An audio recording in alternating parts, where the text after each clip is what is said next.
The Giamatti Center in Bristol, Connecticut, setting the stage for the New England Regional as the boys of summer have aspirations of playing in Williamsport for the Little League World Series.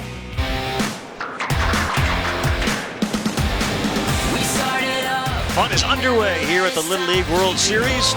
Shortstop, go! And he crushes one to right. My goodness. We got ourselves an unbelievable Little League baseball game.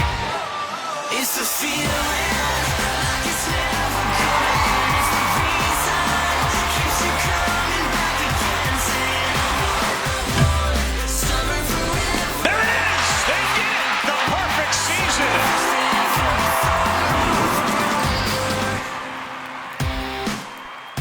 And we welcome you to ESPN's coverage of the Little League World Series on the road to Williamsport, as we've got a New England rivalry today. South Portland, Maine looking to carry their momentum from yesterday's win over Vermont, taking on a team that's just 50 miles away from Bristol. That is Fairfield, Connecticut.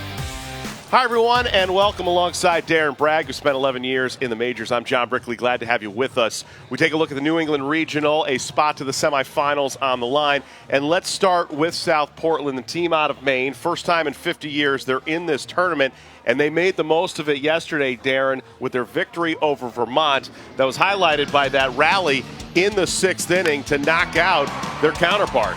Yeah, they scrapped. You know, they had a tough pitching early. They had to face, but they scrapped and played through it and got some big hits in the end to win the ball game. A great rally that included 7 runs in that sixth inning as Maine advancing in the winner's bracket. But a tall task remains today, Darren, when you take a look at this Fairfield team and what they've been able to do. 2 times they've come out champions from the New England Regional, and just last year made it to the championship game before losing to Rhode Island. Yeah, rich tradition in Fairfield.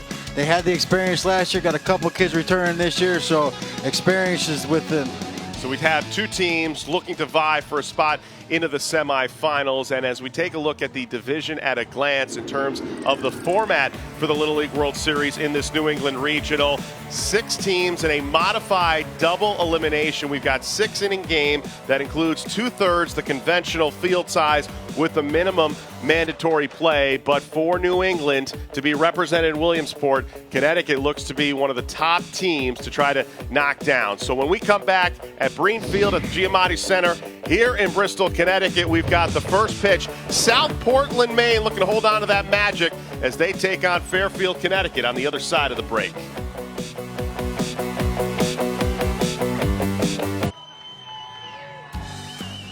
Packed house on hand, many of them from Fairfield, Connecticut on hand to see this New England Regional double elimination game with a spot to the semifinals on the line between South Portland and Fairfield as we take a look at the ace of the staff for Fairfield in Ethan Ryder.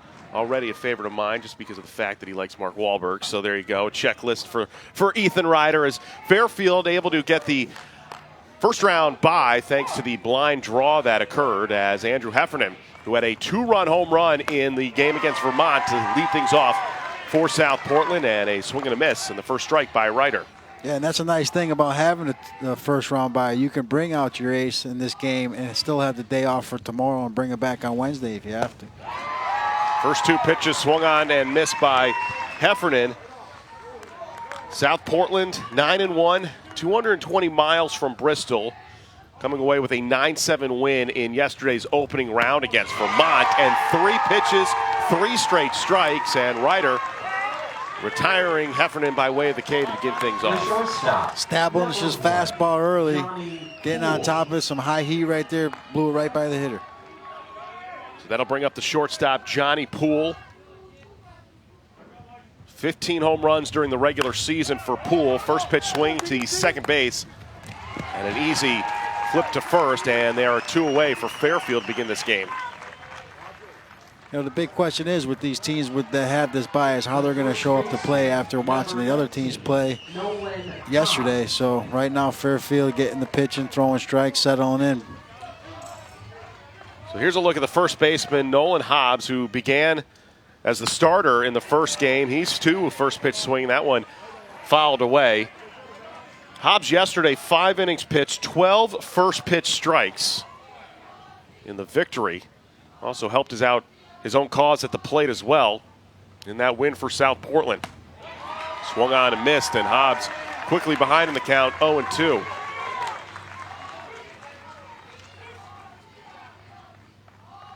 Six straight strikes that were been thrown by the starter, Ethan Ryder. And that one missing high and outside. All fastballs, too. He hasn't even shown his breaking ball yet. Pitching off his fastball right now. 1-2 pitch. Swung on and missed. A 1-2-3 quick inning. Took only 8 pitches for Ethan Ryder, including a couple of strikeouts, as this one to Nolan Hobbs to end the inning. A chance to see Fairfield coming up, bottom half of the first.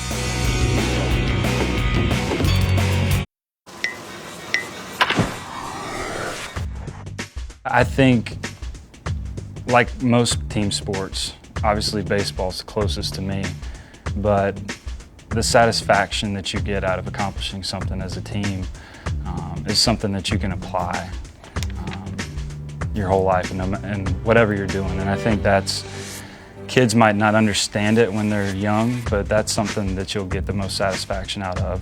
I think even for me now, that's what I get the satisfaction out of, is doing something together with the team and accomplishing something outweighs anything that you do individually.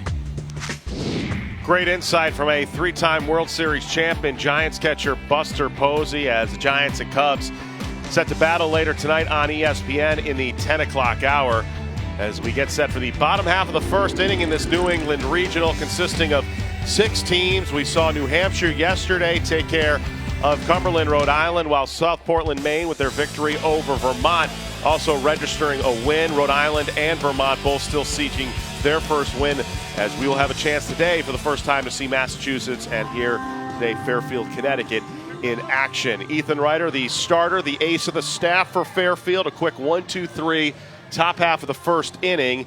He will lead things off, facing off against Andrew Heffernan, the starter for the South Portland, Maine team.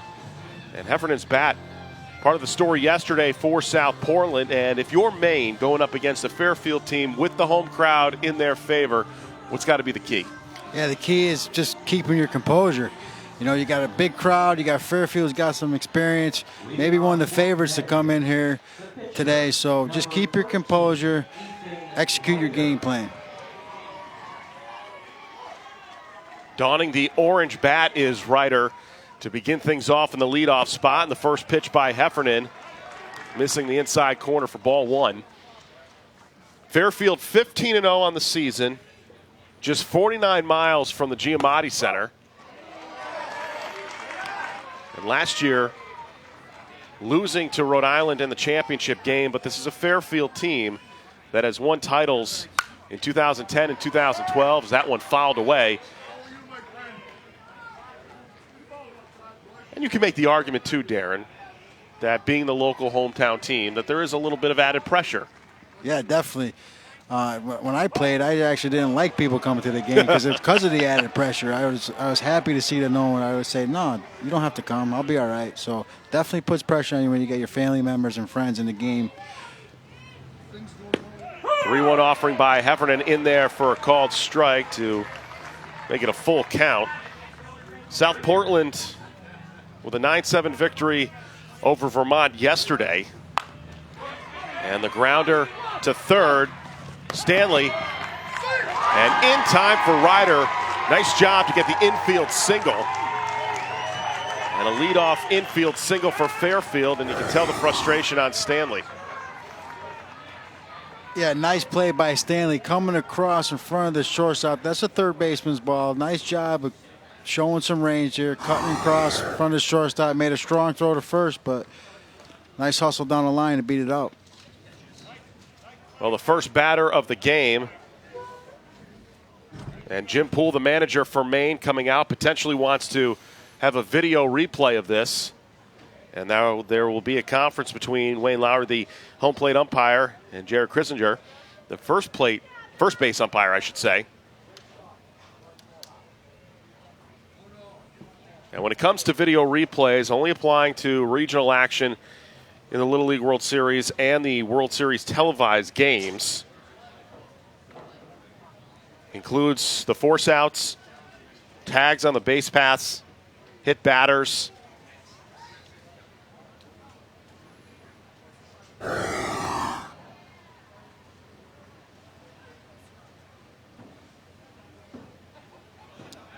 And that's a close call, and it looks to be that this one might be overturned.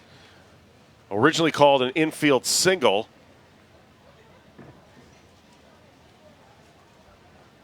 I mean, so close. But there is the benefit of video replay. And again, managers have unlimited successful challenges, but they do lose the ability to challenge once they have 2 unsuccessful ones in the first 6 innings. I like the challenge here. You know, big at bat, leadoff hitter. Make sure they get it right. Call was safe by Ethan Ryder on the infield single. And this might be our best angle to take a look, is if the throw by Stanley was in time. I mean, it is so close.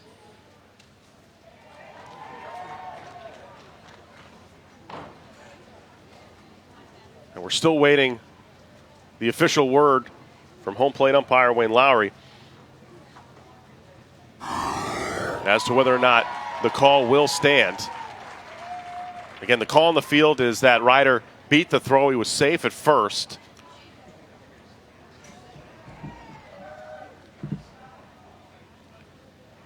And Ryder is out, so the challenge plays to the benefit of Maine. The call overturns as Jim Poole and Maine retire the first batter for Fairfield, and Ethan Ryder, the starting pitcher. The shortstop, number 24, Michael Iannazzo. And give credit to the replay crew here for the Little League World Series. They turn around quick. Usually under 2 minutes you get a response. So Heffernan back to work. Michael Iannazzo steps to the plate, the shortstop for Fairfield. He was on last year's team that made it into the championship game against Rhode Island. 13 home runs he has had so far in tournament play, and already heading the count against Heffernan 2-0.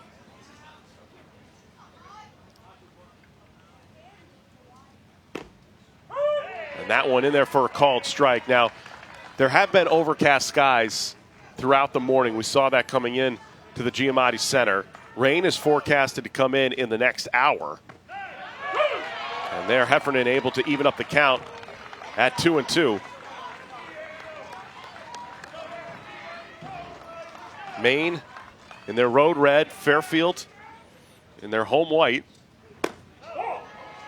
Iannazzo checks his swing. Nice play there to make it a full count. I will say this, though, Darren, of all the teams we've seen so far, Fairfield certainly is the most impressive when it comes to the uniform. That one the opposite way, falls in for a base hit, rounding first and heading into second with a stand-up double is Iannazzo, and Fairfield has a one-out base hit to begin the bottom half of this first. Iannazzo did a nice job with 2 strikes, getting a breaking ball in the outer half and going with it, hitting down the left field line. And Poole comes out to check in on Heffernan. Gilboy, the catcher, also a part of the meeting as well.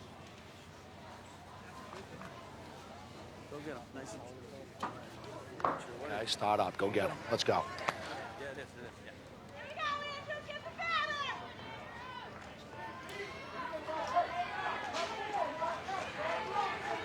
So Iannazzo on second. Matthew Vavona, the second baseman, Matthew Vavona. now with a chance to deliver the first run for Fairfield.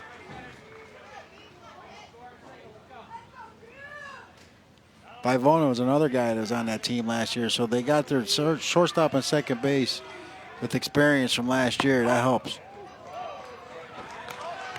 That experience beneficial for veteran players and certainly the newcomers on this stage.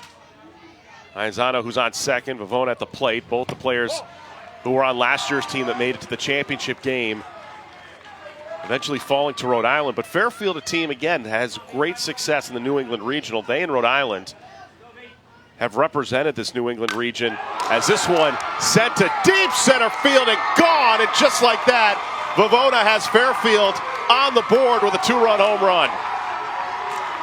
That one was a rocket.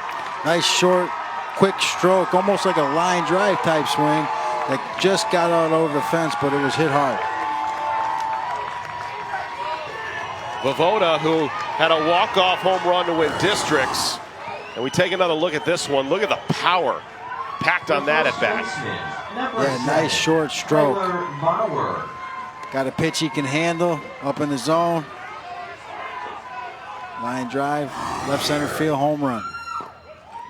So the right fielder, Tyler Bauer, steps to the plate with a 2-0 lead and just one out. Bauer, who loves to watch golf. You have to appreciate that, as this one is sent to left center field. On for the catch is Carson Blake. And there are two away as Heffernan able to rebound after surrendering the 2-run home run. Nice job by Carson, showing some range going to his left. Making a nice catch on the run. The right fielder, number 12, Troy Ashkenos. Ashkenos, the right fielder, stepping into the plate. 2 outs. And Fairfield up 2-0. The last appearance for Connecticut at Williamsport was done by Westport back in 2013.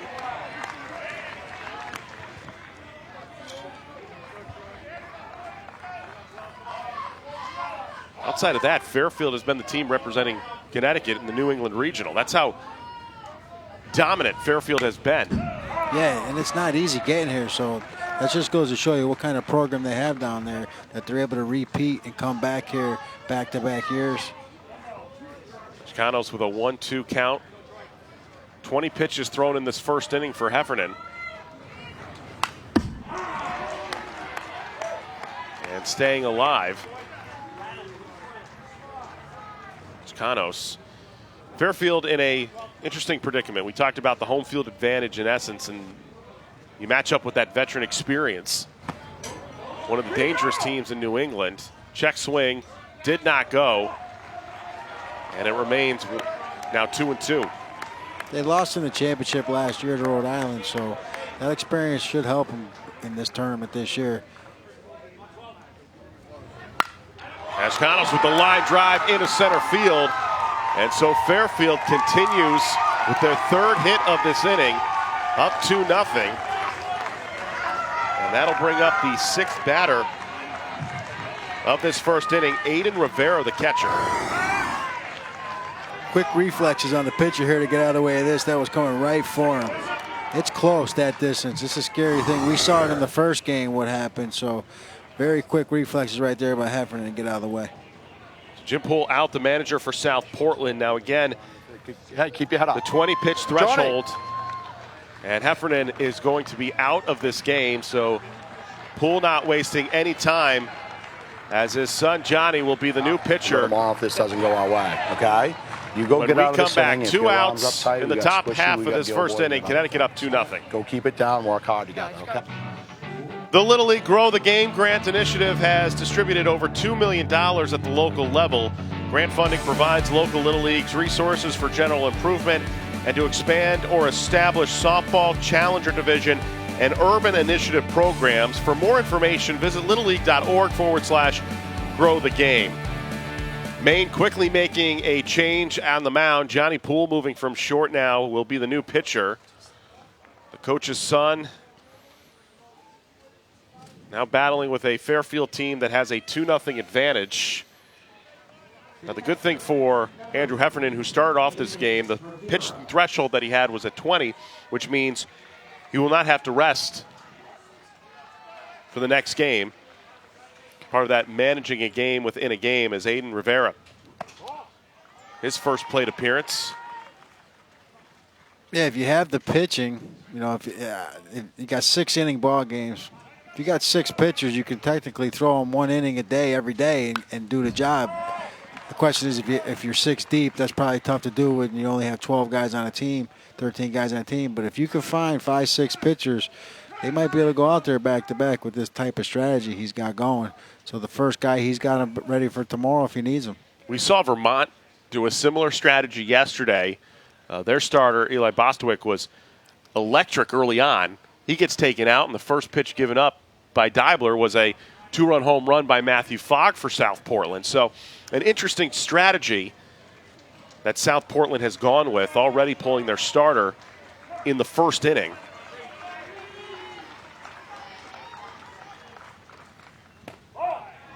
That one missing.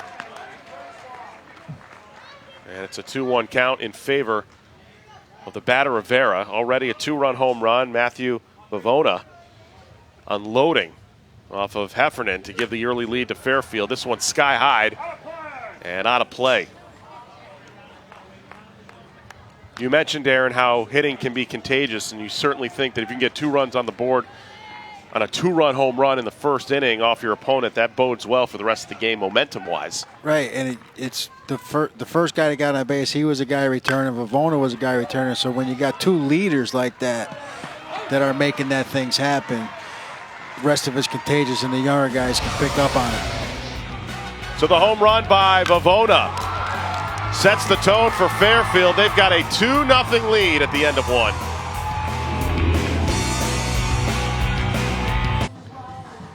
Fairfield with a 2-0 lead on South Portland, Maine, as we take a look at how they got here. Maine, first time they've been represented in their current regional format for South Portland.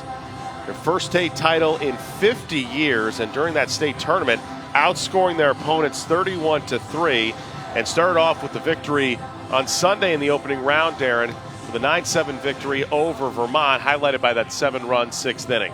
Yeah, dominated their state tournament. Had the one big inning yesterday to get the W. Now they got to come back from behind and do something to beat this Fairfield team.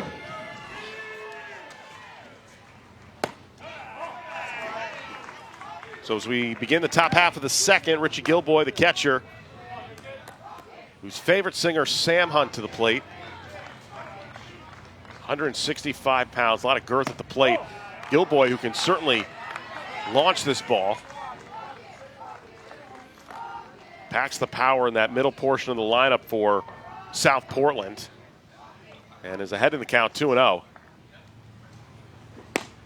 I like what Ethan's done out there, too. He's throwing mainly fastballs. He had one breaking ball last inning to strike out the last hitter of the day, of the inning, but he's been establishing his fastball early. Gilboy, the grounder to second, dive. Vavona able to make the play and the put out, and the first 4 for South Portland are retired. Nice job coming set, being ready to field the ball. We always talk about that with the kids is, you know, you're get ready, your set position. He came in with a nice little hop, was able to explode on his first step to his left to get to that ball, knocked it down, made a nice play to stay with it. Aiden Lee, the second baseman, to the plate. Just 13 pitches thrown by starter Ethan Ryder to begin this game. The ace of the staff, the table setter. And that one fouled away, and Lee quickly behind in the count 0-2. Man, it makes it easier for a defender to be ready to field the ball when you got a pitcher out there throwing strikes. Squish You is his nickname. That's interesting. Reminds me of the little slime things you used to buy. You squish them together, move them around. Oh, Darren Bragg, full of tricks. Well, Lee fouled that one away, still down in the count, 0-2. Jammed to short. That one over the head of the first baseman. Iannazo's throw just off the mark, and so an infield single. And South Portland, Maine with their first base runner of the day. Showed nice range getting to the ball. Tough throw, tough play once you got there. Didn't really have time to set his feet, had to hurry to make the throw. Threw it wild. So that'll bring up the number 6 batter, Ben Stanley. First pitch swinging.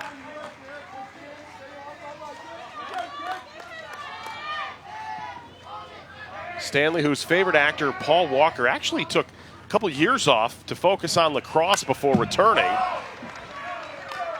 that one goes into the crowd, and Stanley behind in the count 0-2. We've noticed thus far in the start for Ethan Ryder here, Darren, is the fact that he can get ahead of opposing batters relatively quickly. Yeah, and with his fastball, too. And he's putting him away with a breaking ball. And Stanley with the second strikeout for South Portland.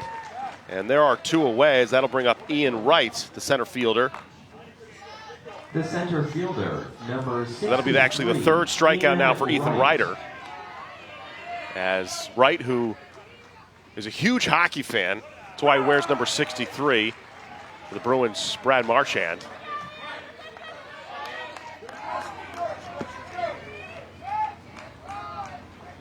So 6 of the 7 batters to this point Ryder has been able to get with first pitch strikes.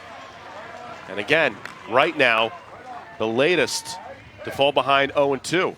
Right. Pump the first 2 strikes there with fastballs right at you. Let's see if he continues with that same recipe. Throw the breaking ball right here to try to put him away. The 5th 0-2 count in favor for Ryder. Gets right down by way of the K. 4 strikeouts for Wright. Check that, for Ryder, including back-to-back to end the top half of this second inning. Fairfield cruising on the mound, cruising on the scoreboard up 2-0.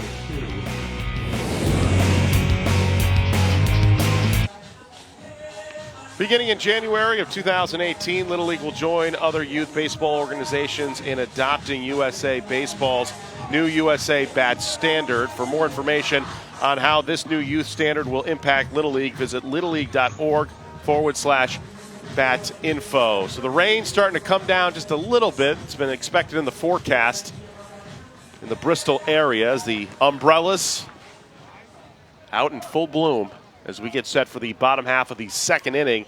And it'll be Anthony Pollock, the center fielder for Fairfield, to lead things off. For Connecticut, the center fielder, number 6, Anthony Pollock. Pollock, whose favorite band is Imagine Dragons, now falls behind in the count 0-2. Matthew Vavona was the one that put Fairfield on the board in the first inning with a 2-run home run. Ethan Ryder, 4 strikeouts through the first 2 innings, has been cruising, as it's been all Fairfield thus far. 15-0 on the season.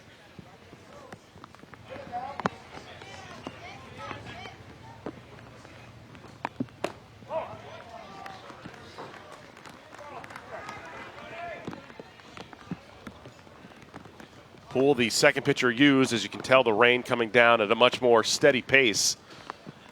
Trying to go a little sidearm, does Poole. And now it's a full count. I don't know if the ball slipped here, Darren. Yeah, he was coming down from the side trying to mix it up with 2 strikes with the righty-on-righty matchup. Grounder to short. Easy play for the shortstop, Heffernan, and there is 1 away.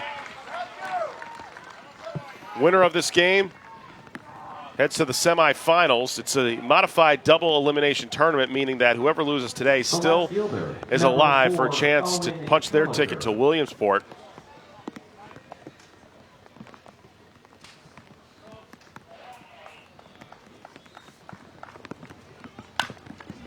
First pitch swinging as Owen Gallagher, the left fielder, with his first plate appearance of the day. Chris Dunn, or that Minnesota team in the NBA that's going to be very dangerous in the Western Conference. And that evens up the count at 1-1. Just traded to Chicago, my fault. Swung on and missed, 1-2. Part of that Jimmy Butler trade. I like Owen's favorite subject in school is gym. That was my favorite subject in college. Base hit into center field, and so Fairfield with 1 out and 1 on here to start the bottom half of the second. Nice piece of hitting with 2 strikes, going with the pitch and staying up the middle. And a lot of times with these younger kids, you get a little anxious, but you try to teach these young hitters, think middle of the field, think middle of the field. The third baseman. So Gallagher on with a 1-out single. That'll be the 4th hit for Fairfield with the 2-0 lead. And the number 9 hitter, Leo Randazzo,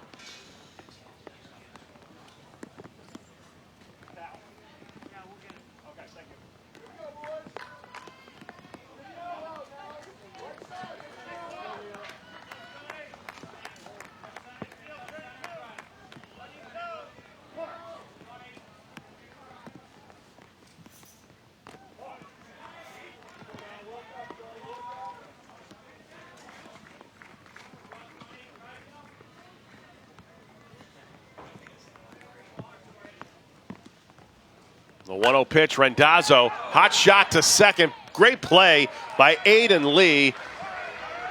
As Gallagher able to get back before the tag, so there's 2 outs. That one was a hot shot to second. Smoked the ball, got on top of the fastball. Nice job by Lee to make the play, and another nice job by the base runner to get back to first base on a tough play to read with that line drive. First pitch swinging as Ryder goes up the middle. That one gets through for a base hit, so Fairfield once again threatening, this time with 2 on and 2 outs and a 2-0 advantage. As Iannazzo comes up to the plate. Had a double to begin Fairfield's offensive surge. Pavona was able to capitalize with the 2-run home run as the rain continues to come down.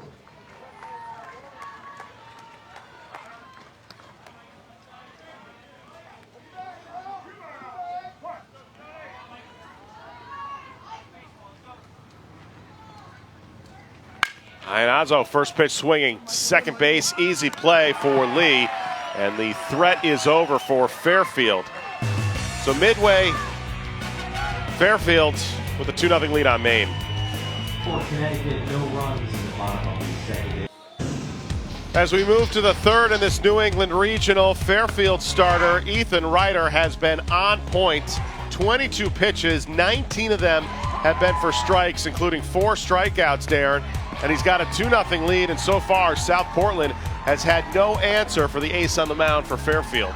Yeah, first time through the lineup, he established his fastball, got strikes with his fastball, and seemed to want to put guys away with his breaking ball. So as a hitter, if you're Maine, you're watching this, and now you're gonna have to jump ahead of those fastballs early in the count because you don't want to get to that breaking ball. Carson Blake, favorite food is sushi. I saw that, Dave Freed. Thank you. Freed's been trying to convince me on trying to eat sushi. I just don't get it. I'm just not a sushi fan. 1-1 pitch, that one chopped foul. Ryder once again has been able to get ahead in the count against the South Portland lineup for Maine. That's been limited to just 1 hit so far.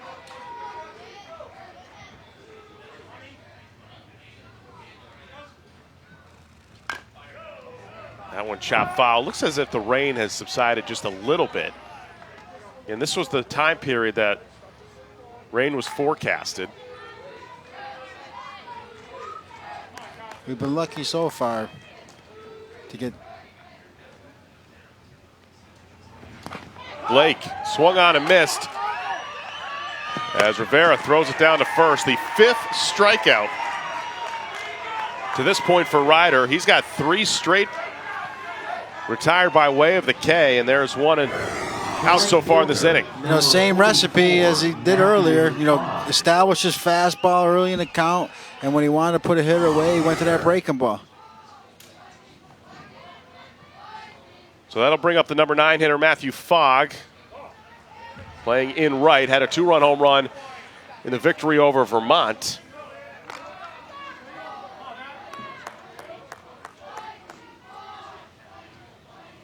Give credit to the first baseman, Bauer, able to help make that play on the strikeout.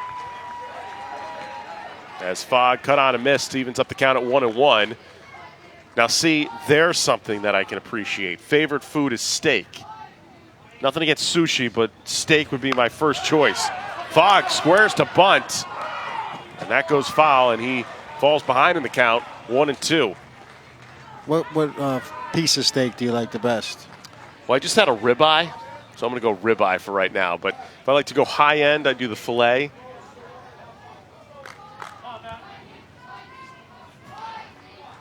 I like the porterhouse myself to get a combination of the tenderloin. Yeah, I've already been told we're trying to get reservations for Morton Steakhouse in Hartford. On your dime, though. That's okay. You're a big spender, I know, from your playing days. Probably spent a little bit too much.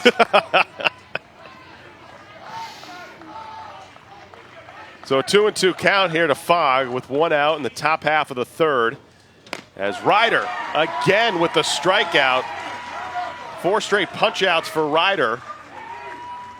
He's now got 6 total on the afternoon.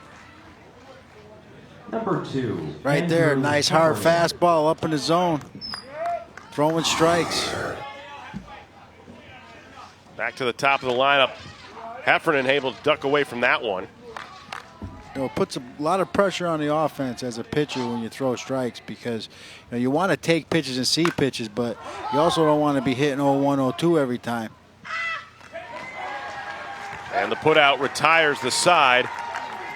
Iannazzo coming up with the catch as we make our way to the bottom half of the third. Fairfield up 2-0. Uh-oh.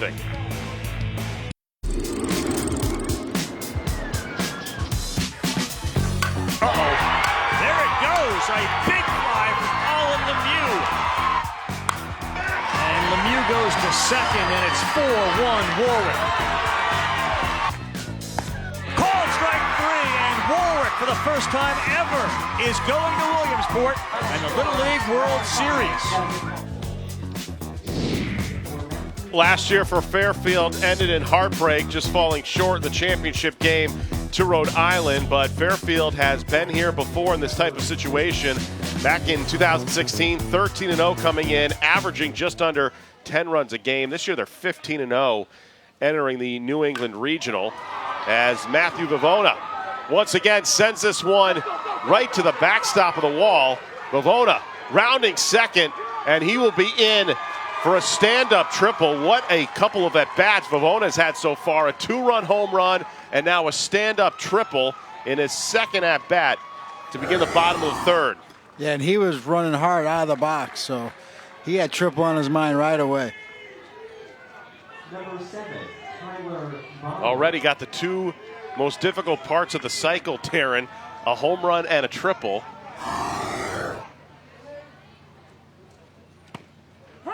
As that one in there for a called strike against Bauer. Our colleague, John Boo-Chabi, had the best line ever.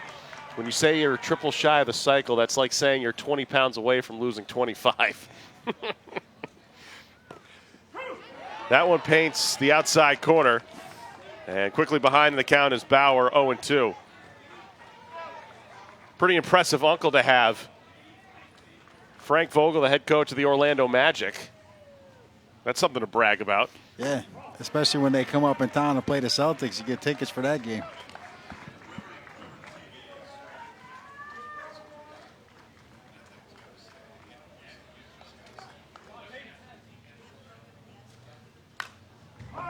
That one goes foul. So Vivona with the triple to begin things off. Now, Darren, if we look over your career, you go by the numbers, you had 14 triples in your career. Did you know that? I had no idea. Really? I figure you have like a printout in like a poster size of your career. No. Of all the numbers. I think I could tell you how many home runs I hit. Okay, go ahead, because I know the answer. I want to say 48. Oh, you were close. 46. Okay. There was a couple I got robbed on that should have been home runs. I maybe. was going to say, probably at Fenway Park.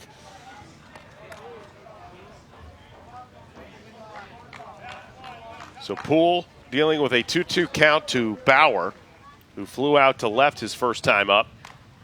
Going with the sidearm and fouls away to keep it alive at 2-2.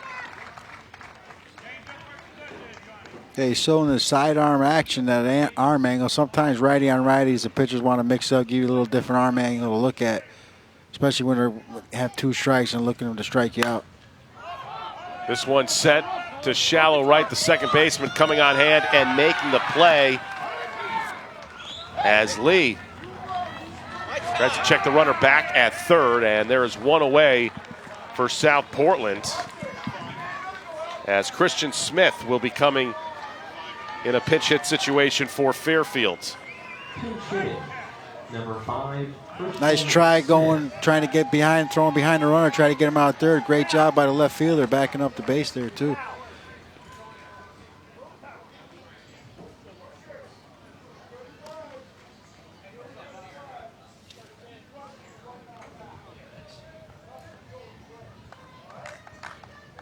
Right, so that'll bring up Smith in the pinch hit situation. So Darren, of those 46 home runs that you had, 2 of them were hit off Hall of Famers. Can you name the 2 Hall of Famers? Oh, that's way too easy. Those felt too good when I hit them. Randy Johnson and Greg Maddox. There you go. My call. You took a little bit more time around the base path. Is that what you're saying on the home run trot? Not on Randy's. I was scared after I hit that one. I don't want to have to face him again.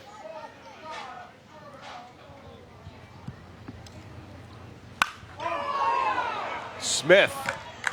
That one goes foul, but had the distance.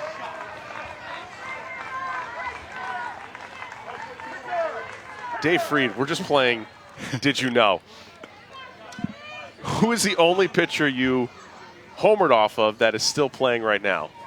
Bartolo Colon, really easy. The ageless wonder himself, who just had a complete game, by the way, for the Twins, oldest American League player to ever do that. I think I got Bartolo a couple times, actually. Maybe more than once. I liked hitting him. He was, back in the old days, he challenged you with that fastball. He literally played everywhere. To his credit, that he's still pitching is unbelievable. 44 years old. So Smith ahead in the count, 2-1 on Poole with a 2-0 lead for Fairfield. And Smith had to duck out of the way on that one.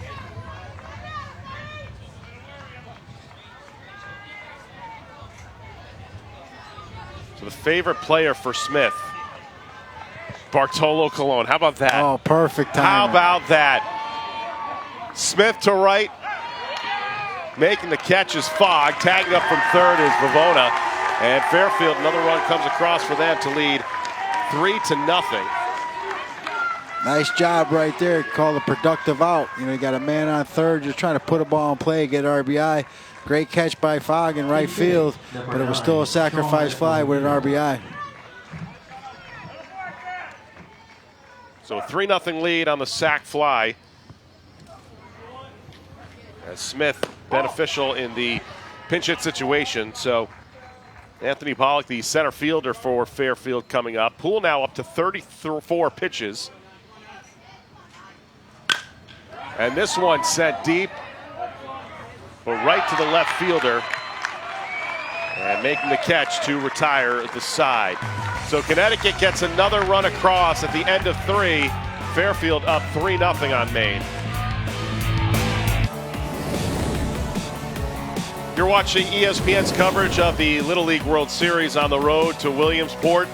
The Giamatti Center in Bristol, a overcast and sometimes rainy afternoon, but the fans from Fairfield, Connecticut in full attendance. On the other side, it's all been for South Portland. A struggle against Ethan Ryder, who continues to work now into the top half of the 4th inning. 6 strikeouts total, 27 strikes. He has thrown just 7 balls, and the 1 hit surrendered, along with those 6 strikeouts. And so far, Darren, South Portland has not been able to answer the ace of the staff for Fairfield. Well, he's been getting it done with his fastball. And, your fastball is one pitch, but in reality, it's more than one pitch if you can locate in different spots. So your fastball can turn into 4 or 5 pitches when you start talking about locating it. So he's doing what every pitcher loves to do. Establish your fastball and pitch off your fastball once it's established.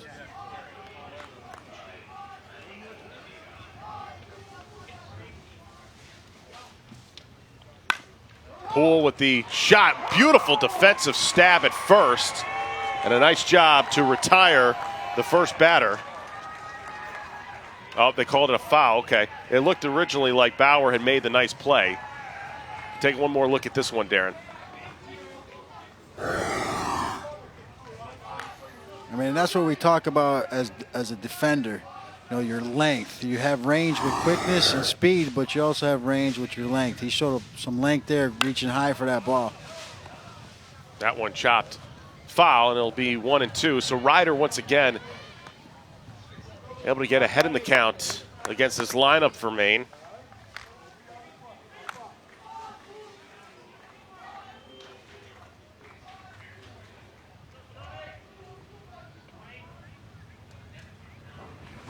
The 1-2, that completely fooled Poole. Throw down to first, and the strikeout, the 7th of the day for the right-hander. And that begins the top half of this 4th inning. Yeah, it's tough for a lineup, and especially offensively for a hitter, when a guy is throwing a lot of strikes like Ryder is right now. Nolan Hobbs. You have to be aggressive early because if you're not, you're going to be 1-2, 0-2, 1-2. So this is now the 39th pitch that's been thrown by Ryder. That puts him now over the 36 pitch threshold. So that means he'll have at least 2 calendar days of rest before he can pitch again. As Hobbs, who was the opening day starter yesterday against Vermont in the opening round, gets jammed up and fouled away. And he too falls behind in the count 0-2. Yeah, and until these hitters are able to actually do some damage swinging early in the count, Ryder's going to continue just to pump fastballs in there until they show them that they can handle it. Breaking ball hit foul, so staying alive is Hobbs at 0-2 with Gilboy in the cleanup spot on deck for Maine.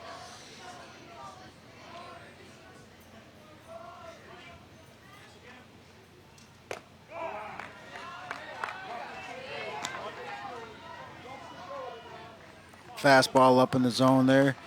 Change his eye level a little bit. Probably come right here, back here with a breaking ball. Try to put him away. 1-2 pitch. Hobbs goes down swinging. Back-to-back strikeouts to begin this 4th inning for Ryder. And now that is 8 strikeouts total for Ethan Ryder to begin this game for Fairfield.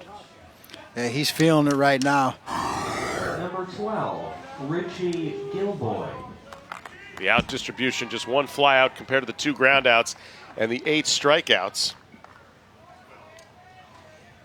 Only 2 players for Maine has had 2 balls on them so far. That's how dominant Ryder has been. Gilboy looking to change.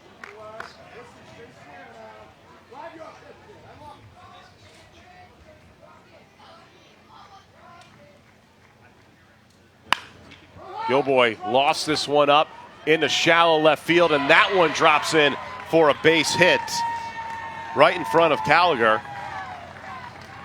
And so the catcher Gilboy on with 2 outs with the base hit, just the second one produced by Maine's offense today. You know, and this is what Maine needs. Get somebody on. Try to make something happen. Put a little pressure on that pitcher out there.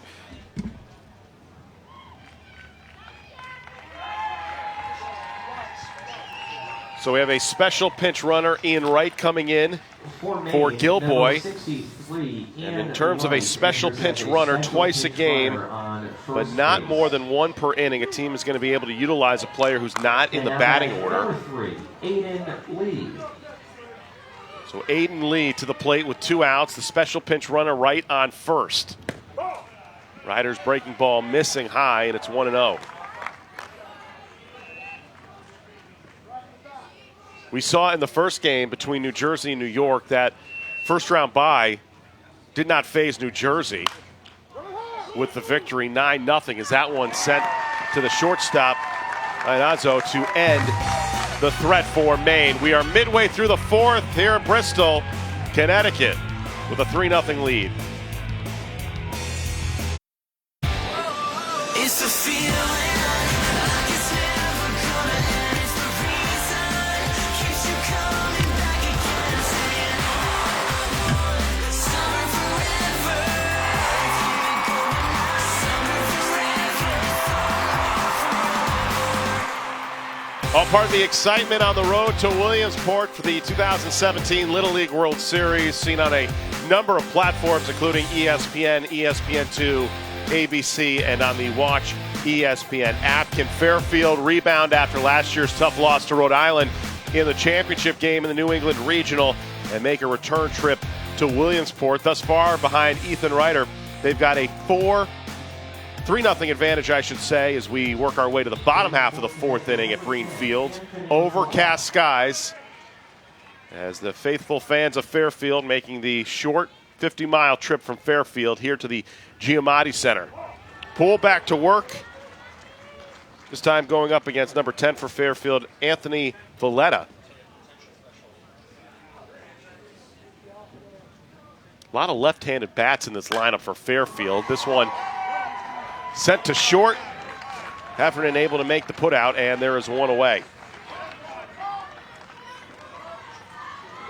So number 11, Andrew Cutler, pinch hitter set to make his first plate appearance for Fairfield with a 3-0 advantage.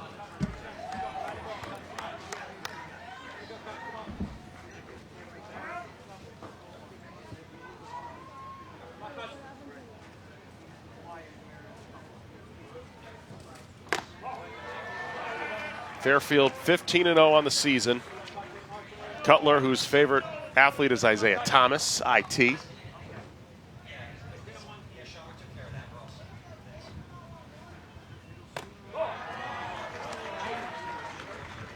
There's a 2-0 count in favor of Cutler. Fairfield put 2 on the board in the first, 1 in the third. That one sent out of play. Defensively, a couple of changes for Maine. Gilboy moves now to first with Hobbs behind the plate.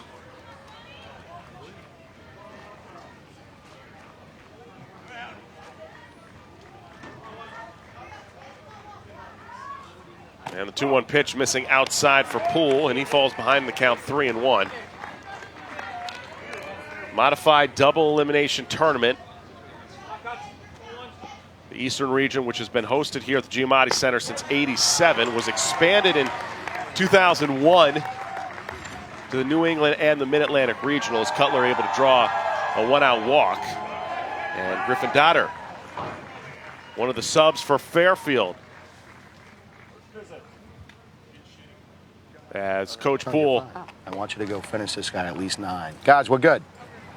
Go get 9. Get that ball back down and regain that control, okay? And then we might make the change, give him a different look at the top. Go get him. You're looking good, okay? Establish this. No freebies. No freebies. Go get it.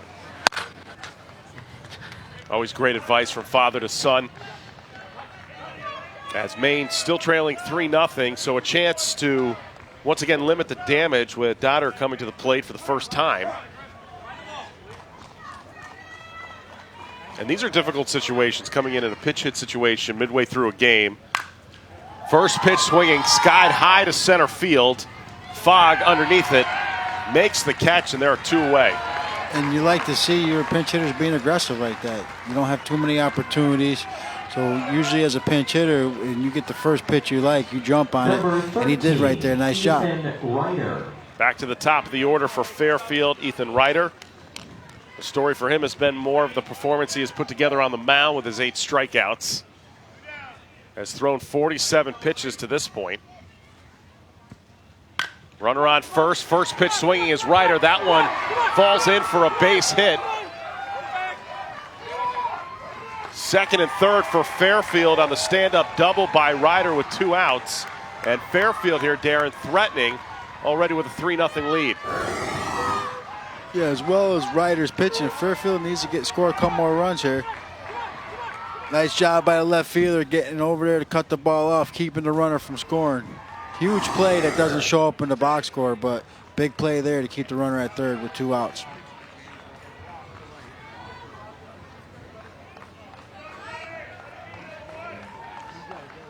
Keep it down, work that fastball down, establish strike 1, and snap off that curve down where it's not a strike once you get him sucking after it, okay? Have fun and go get him, buddy. This is your time. Let's go.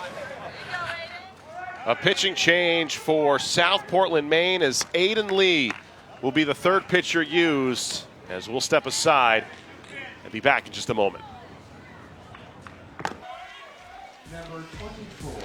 Catch all the excitement of the Little League World Series, including scores, stats, highlights, and more. Visit LLBWS.org or follow along on social media with hashtag LLWS. So Aiden Lee, the new pitcher, takes over for Johnny Poole. Ainazo now batting with 2 outs and runners at second and third. And he sends this one to center field, but Fogg there to end the threat for Fairfield. So 2 on, and Fairfield unable to capitalize, but they've got a 3-0 lead at the end of 4 in this New England Regional. Little League University provides free educational information online for coaches, umpires, league volunteers, and parents. Watch videos, review practice plans, or get some ideas for playing catch in the backyard. Visit Little League University SportsConnecticut.org today. Top half of the 5th inning. Ethan Ryder back to work for Fairfield. 8 strikeouts, has surrendered just 2 hits thus far in his start. More importantly, he's tossed only 48 pitches as Stanley, the third baseman, begins play here for Maine.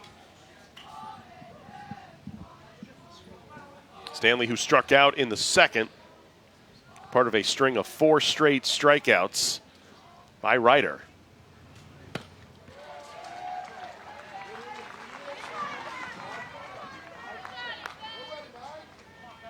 Maine has had some success on the field today, but in terms of the batter's box, it's been a much different story, Darren. Just struggling with the 2 hits. Ryder with the great catch on the line drive, and there's 1 away. Fairfield's playing great defense right there. Nice reaction play by the pitcher on a hot smash up the middle. Stuck the glove up and got it. Maine still got to be patient here, though. It's just a 3-run game. They still got to try to get some guys on base. Try to rattle this guy out there. Tim Crockett, number 11 for Maine, looking to try to get on base. Crockett, who's known to be a great teammate, great smile, favorite movie for him, Holes.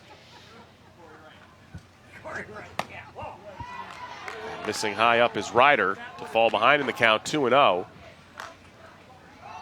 Yeah, that Maine wants to put a little pressure on Ryder. He's having a very easy time of it right now, so you want to try to make him a little uncomfortable and see how he responds to a little adversity. Comes back with the strike. You could make the argument that in the Mid-Atlantic, New Jersey has certainly put themselves in the position as the team to beat in that tournament. New Hampshire, with what they did yesterday to Rhode Island, and then today with Ryder and Fairfield, Connecticut could be one of the most dangerous teams in the New England region. And for Ryder, the first time he's gotten to a 3-ball count. And Crockett squared up to bunt, make it a full count.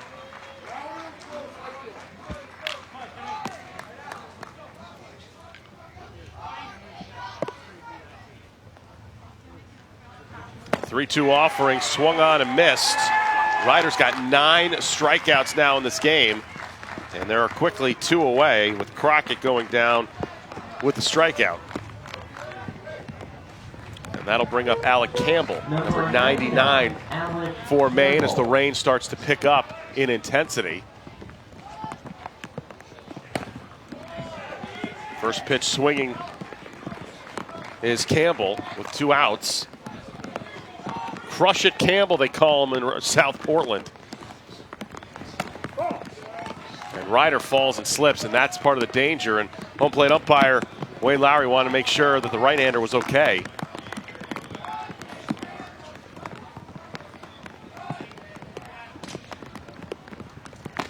Campbell swung on and missed, and quickly behind in the count, 1-2 here with 2 outs in this 5th inning. Yeah, tough draw for Campbell pitch hitting when a guy's on his game like this right now. You never got into the flow of the game. Missing on the outside is Ryder. Putting together a quality at bat, working the count to 2-2 right now. Missing low, and Campbell, give him credit, he's been able to battle back to make it a full count.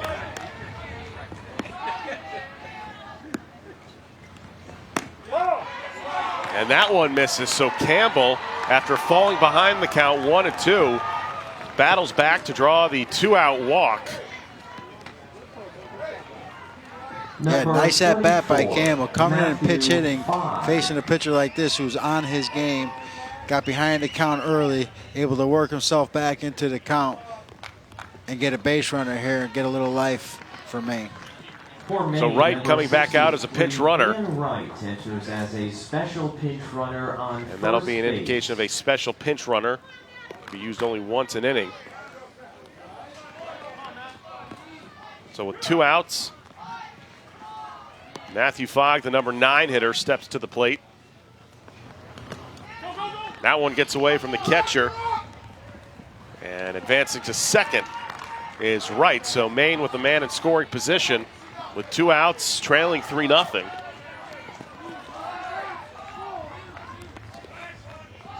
Maine, for the first time today, has been able to get a runner in scoring position. And all of a sudden, Ryder seemingly missing his mark over the last two batters with Campbell and now to Fogg. Yeah, well, he's got a shutout going around, pitching well. Now you get a guy at base, start putting a little pressure on him, and make him do something he doesn't want to do. To short, and the putout ends the threat for Maine. So midway through the fifth in Bristol, the rain starting to come down a little bit more, but Fairfield up 3-0.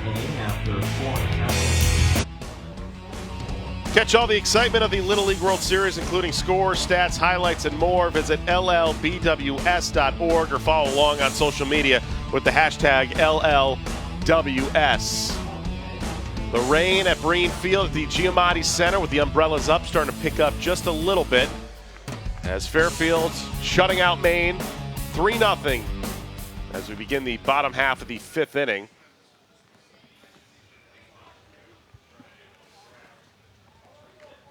Matthew Vavona, who has had an impressive day at the plate, halfway to the cycle, a two-run home run in the first inning. Followed it up with a stand-up triple. This time, first pitch swinging. That one is going far and over the wall. How about that for Matthew Vavona? A two-run shot and now a solo bomb to begin the bottom half of the fifth.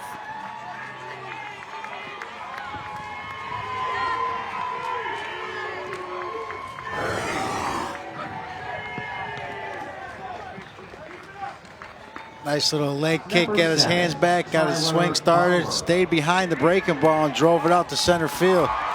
He's got a nice short swing. When you got a short swing like that, there's not too many things a pitcher's going to be able to do. So with that short swing like that, he makes him a dangerous hitter. 3 for 3, 2 home runs, including a two-run shot. And it's a 4-0 lead for Fairfield.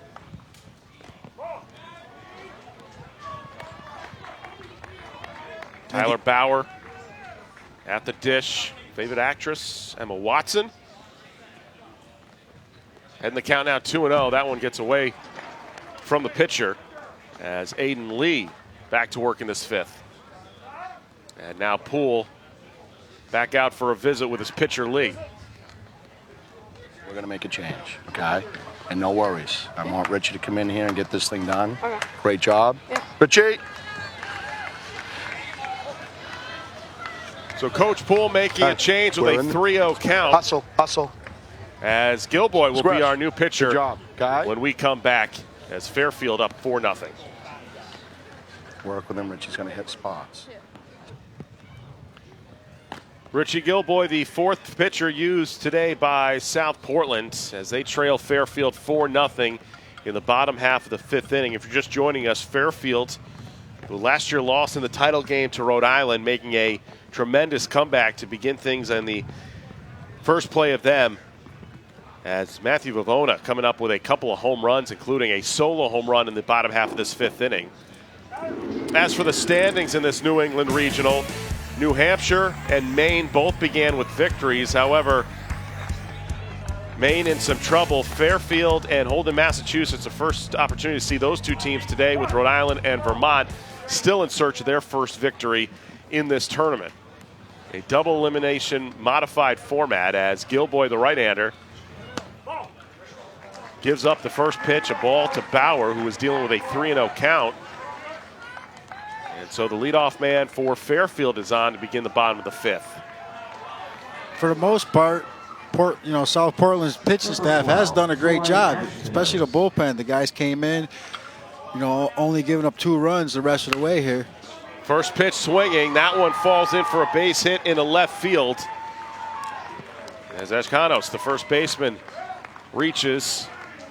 And it's first and second, still with nobody out. You would like to hold him right here with a 4-run deficit, because anything past 4, that means you're not one swing of the bat to tie it up. As a team coming from behind, you always want to get within that reach where you're one swing of the bat. Well, Fairfield's offense, Darren, starting to feel it. That one goes all the way to the wall for Rivera. 1 run is going to score. And it'll be second and third on the RBI double by Rivera to extend the lead to 5-0 for Fairfield. Number 6, Anthony Tulloch.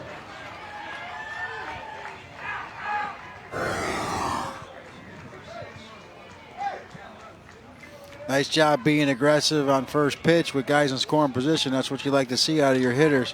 When you have guys out there on base, you want to see your hitter be aggressive, wanting to drive them in. A lot of first pitch swinging we've been seeing in this 5th inning, Darren, by this Fairfield offense. 3rd time, in fact. So Gilboy has now first pitch swinging again, this time Pollock to second. And the put out. And that'll be the first out recorded in this 5th inning. From your standpoint, Darren, just how dangerous is Fairfield, as we have seen on the mound, but also at the plate with a couple of home runs by Bavona? Yeah, they were doing it early with their pitching and defense. Now they're showing us what kind of team they have as far as lineup.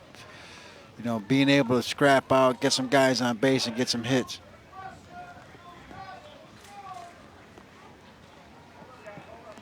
So we could potentially see a pitching change for Fairfield to begin the top half of the 6th inning.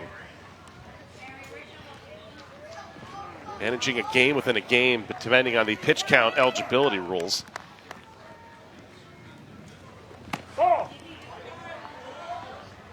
Owen Gallagher, the left fielder, in the batter's box with a chance to extend the lead for Fairfield with 2 on and 1 out. Gilboy's offering. Fouled away, and so it'll even up the count at 1-1. And getting this bye for Fairfield, when you can win this first game after getting a bye, is a big advantage. Being able to go right into the next game being on Wednesday.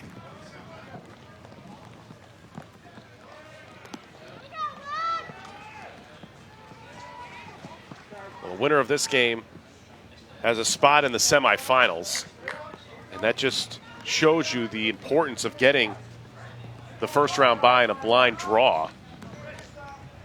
Yeah, it's definitely nice to get, and especially when you can take advantage of that bye with a win. That ground ball up the middle, that'll score 2 more for Fairfield on the 2-run single put together by Gallagher, and it's out to a 7-0 advantage for Fairfield, still with only 1 out.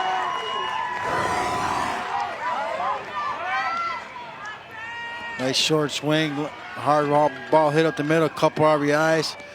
Very happy, rounding third, scoring. I mean, that's the one thing you see about these kids. They're having a lot of fun out here, especially when you're winning. Okay. Matthew! So we'll have another pitching change for Jim Poole and Maine, as Fairfield has put on 4 more runs in this bottom right half of the field. 5th inning, as we'll step aside. Squishy third base. Have fun. Okay. This is a moment. John Brickley, Darren Bragg back with you at the Giamatti Center in Bristol, Connecticut, as Matthew Fogg, the next picture used by manager Jim Poole for South Portland, Maine, as they trail now 7-0 to Fairfield, whose offense has put up 2 in the first, 1 in the third, and now 4 more in the 6th. Yeah, they were held in check for the first part of this game, but have exploded here in this inning to kind of put this game out of reach. Leo Rendazzo, the third baseman, the number 9 hitter for Fairfield, dealing with a 1-0 count by Fogg, the southpaw. And he falls behind the count 2-0. Connecticut getting a brilliant performance on the mound by Ethan Ryder. Followed up with a 7-run lead, as that went in there for a called strike. And just shows you, Darren, for a team that last year was so close to making it to Williamsport and losing in the title game to Rhode Island, there's certainly some fire and some grit with this team. Yeah, you know, being that close, it will leave a bad taste in your mouth. But on the flip side, you're going to learn something from that experience. So when you get here again for this year, you can apply what you learned. And taking nothing for granted is one thing Fairfield is doing right now. Base hit, as that will get Randazzo to second.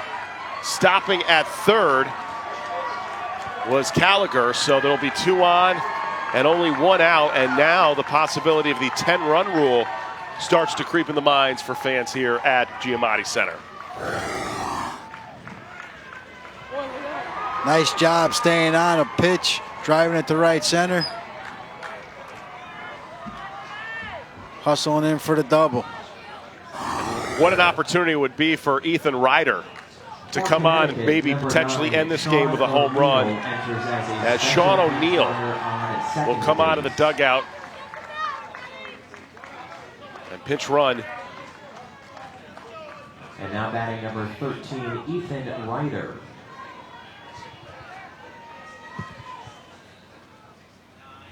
Ryder gets hit on the first pitch by Fogg, and now the bases are loaded for Fairfield.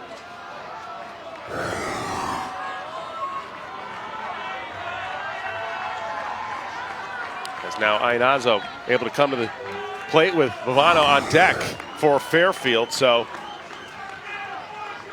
what an opportunity here to potentially end it for Ainazo.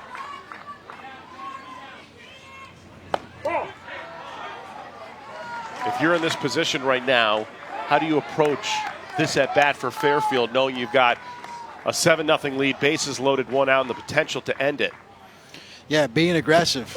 You know, you're in the bonus round here. You got a big lead. You've already had some action earlier in the game. So he's got a single already, so he's kind of in the bonus round. You got the bases loaded. You got a lot of opportunity out there. Take advantage, be the pitcher. The 2-0 to Ainazo. And he wants a pitch to hit. You can tell the frustration with him at the plate because Fogg pitching around him, trailing in the count now 3-0. Question is, will he swing on the 3-0 pitch? Does not. Ball 4 brings in a run, and it's an 8-0 lead for Fairfield. Yeah, he's definitely upset there. When you got guys on base as a hitter, you definitely want to take advantage of it. And even sometimes you're upset when you draw a walk and get the RBI. Do me a favor. Stay strong. Listen, you don't have a ton of experience here. You did fine. What I want you to do is run and play great defense and right. Good effort, okay? Great job. We're not done here. Go get him. Ben! Ben's like, me? Let's have some fun, right? So Ben Stanley will be the next pitcher used by South Portland. Put into a tough situation, one out with the bases loaded, as we'll be back to Bristol in a moment.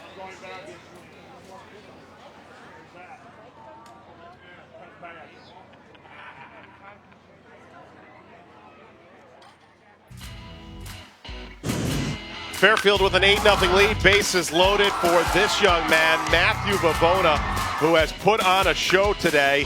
A 2-run shot in the first, a solo home run as well, part of a 5-run 5th inning for Fairfield, and a chance now for Vivona with his 3 RBIs to end this one with the 10-run rule over Maine. And you've seen him today, Darren. What has stood out about his approach at the batter's box? Well, what stood out to me was his first at-bat, he hit a fastball out.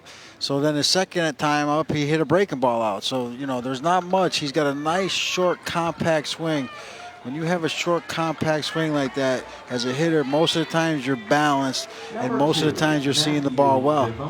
Ben Stanley, the newest pitcher used for South Portland. And Vivona sends one to right, got underneath it. Fogg to the plate, not in time, as Hobbs could not get the tag down, and the 9th run for Fairfield comes across, and Sean O'Neill, but what an arm out of right field by Fogg. Wow, that was an impressive throw from Fogg all the way on the fly. And if it looked like the tag was a little bit high, but I think he got underneath the tag there, but what a nice, strong throw by Fogg. And so there will be a review. Jim Poole for South Portland wanting to challenge the play. But give credit to Fogg. Make sure we work cuts there, Ben. You're off mound. You're backing up. Let's go, buddy. Hey, I like the strike. Good work. Ben Stanley comes in, gets, without question, the hottest hitter of this game to fly out. And here's our vantage point to take a look at on the video replay on the tag made by Hobbs to O'Neill. Yeah, I don't think the base runner ever actually got to the plate.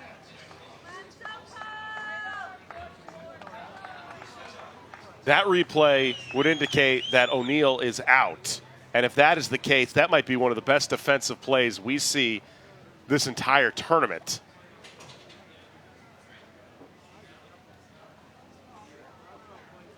And I give credit to Jim Poole, the manager for South Portland. Yes, your team is down 8-0, potentially 9-0, but make the challenge. Give your kids some confidence, knowing that not only did he get the top hitter for Fairfield out, but at the same point, Fogg was able to throw a bullet home, and he's out. What a double play by South Portland to end the threat for Fairfield.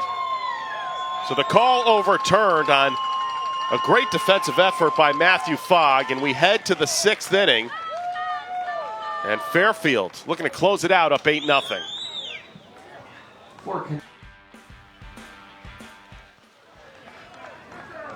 John Brickley, Darren Bragg back with you as the top of the 6th inning begins for South Portland, Maine, with Andrew Heffernan, who started this game on the mound in the leadoff spot. Now, if we take a look at what happened yesterday, Darren, Maine was able to put together a 7-run 6th inning. They're down 8-0 now to Fairfield. You wonder if the magic is back for Maine. Well, there's definitely no quit in them. You saw the play that ended in, last inning. Guy throwing the guy out at home from right field, and the manager challenging it. So they're not giving up. That one hits Heffernan, and he goes down in pain on that one. As Matthew Vavona, the new pitcher, replacing Ethan Ryder, and you can tell Heffernan in excruciating pain after taking that one. Looked to be to the elbow. Yeah, it looks like it got some bone there. It looks like if he either got elbow or wrist or something, but there was not a lot of meat there on those arms. The training staff, along with home plate umpire Wayne Lowry and the manager Jim Poole, on hand to tend to Heffernan, who's going to be looked at further, taken out of this game. And Darren, let's get a replay look at what happened on that at-bat for Heffernan. I think the fastball got a little away from him inside, and it's, oh, that hurts right there, right on that elbow. It's tough once you make a decision to commit to hit a baseball, and you saw him going towards the baseball. He wasn't ready to get out of the way. By the time he was ready to get out of the way, the ball had already hit him. So, but when it gets you on the elbow like that with no muscle around it and gets you straight in the bone, that really hurts.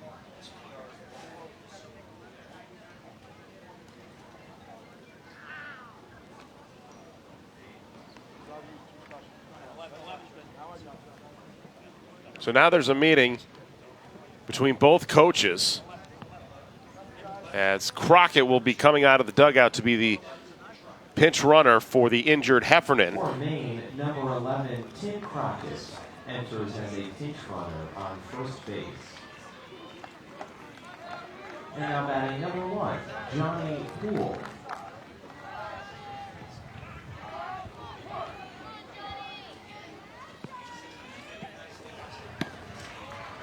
And that one cut on and missed by Johnny Poole, the shortstop. So the lead man on in the top half of the 6th inning for Maine, trying to have a similar rally like they had yesterday against Vermont. Cut on and missed, and Poole falling behind in the count 0-2. You just got to keep swinging and be aggressive. Make things happen at the plate. Try to get some base runners out there.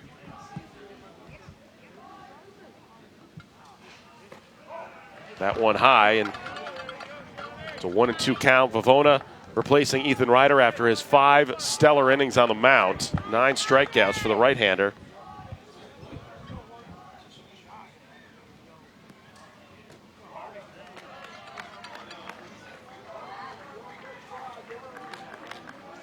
As a batter, Darren, with this type of deficit, what's your philosophy at the plate to try to break through a deficit of this magnitude?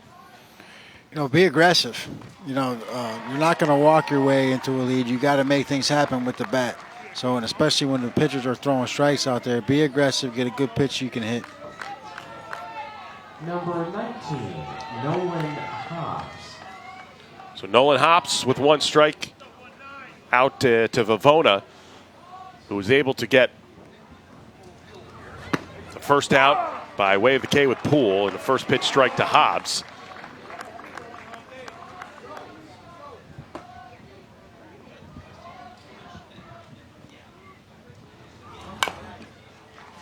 That one gets off the catcher, Rivera, as Crockett will have to go back to first. The pinch runner for Andrew Heffernan, who took one right to the elbow to lead off this inning. And that was his right elbow too, and I know he started the game as a pitcher, so that can come into play because he did come out of the game early, maybe because they were expecting to try to save him for the next game, but now you might not even have him if that elbow blows up overnight. So it's going to be important for him to actually take care of that elbow, ice it up. Hobbs extending it. Ianazo able to make the put out, and there are 2 away, and Maine is down to their final out.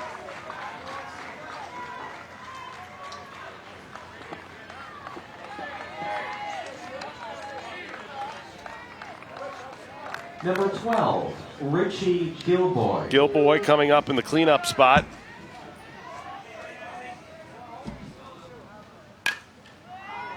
And he skies this one to third. Play on it. And it just reaches out of play as Gilboy, first pitch swinging for Maine, down 8-0.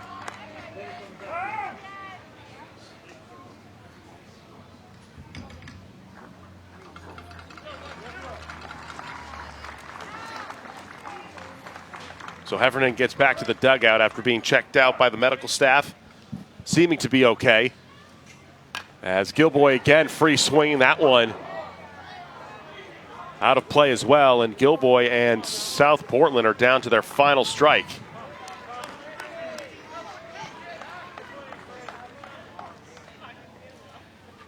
I think right here as a hitter, you just, when I played, I just didn't want to be the guy to make the last out of a game. So, right now your focus is, look, I just don't want to be this guy to make this last out, and hopefully you get about 5 or 6 guys in a row. The 1-2 pitch swung on and missed. Gilboy goes down. Vavona with the strikeout, and Fairfield completes the shutout. Ethan Ryder and Matthew Vavona combined for a 2-hit shutout of Maine, and Fairfield, the hometown favorite, coming away with the victory, and they advance into the semifinals of the New England Regional. Once again, our final score, 8-0. Fairfield wins it. For my partner, Darren Bragg, and our entire hard-working crew here at ESPN, I'm John Brickley saying so long from the Giamatti Center in Bristol, Connecticut. Fairfield, behind a stellar performance from Ethan Ryder and Matthew Vavona, are moving on to the semifinals. Be in for a stand-up triple. What a